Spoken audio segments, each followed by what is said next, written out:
So they looked at my dear Penny and they said, Gianna will never be anything, which is always encouraging. And she decided to ignore them, and she worked with me 3 times a day, and I began to hold up my head, and they said, well, Gianna will never this and never that. Long story shorter, I was walking by the age of 3.5 with a walker and leg braces, and I stand up here today with a mild little limp and without a walker and leg braces. I fall gracefully sometimes and very ungracefully at other times, depending on the situation, but I consider it all for the glory of God. You see, ladies and gentlemen, I am weaker than most of you, but this is my sermon. And what a small price to pay to be able to blaze through the world as I do and offer hope. And I think in our misunderstanding of the way things work, we misunderstand how beautiful suffering can be. I don't willingly sign up for it, but when it comes, we forget. We forget that God is in control and God has a way of making the most miserable thing beautiful.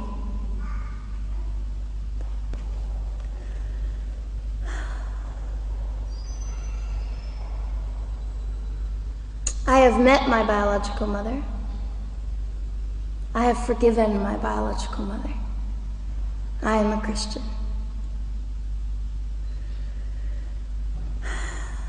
She's a very broken woman. She came to an event I was having 2 years ago, showed up unannounced, and said, hello, I'm your mother.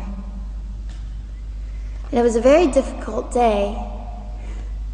And yet, while I was enduring all of this, you'll probably think I'm silly, but I was sitting there and I was thinking, I don't belong to you. I belong to Christ. I'm his girl, and I'm a princess. So no matter what you say, in all your anger and brokenness and rage, it's not mine to keep. It's not mine to carry, and I won't. I was saying all this inside. So ladies and gentlemen, you have an opportunity. But for just a brief moment, I would like to speak directly to the men in this room and do something that is never done. Men, you are made for greatness. You are made to stand up and be men. You are made to defend women and children, not stand by and turn your head when you know murder is occurring and do nothing about it. You are not made to use women and leave us alone. You are made to be kind and great and gracious and strong and stand for something. Because men, listen to me, I am too tired to do your job. Women, you are not made for abuse. You are not made to sit and not know your worth and your value. You are made to be fought for forever. So now is your moment. What sort of people are you going to be? I trust incredible.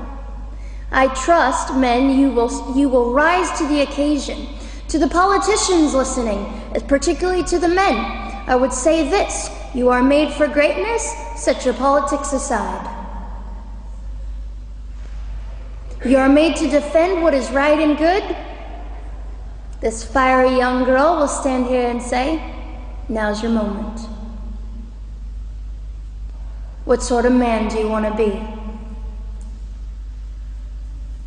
A man obsessed with your own glory, or a man obsessed with the glory of God?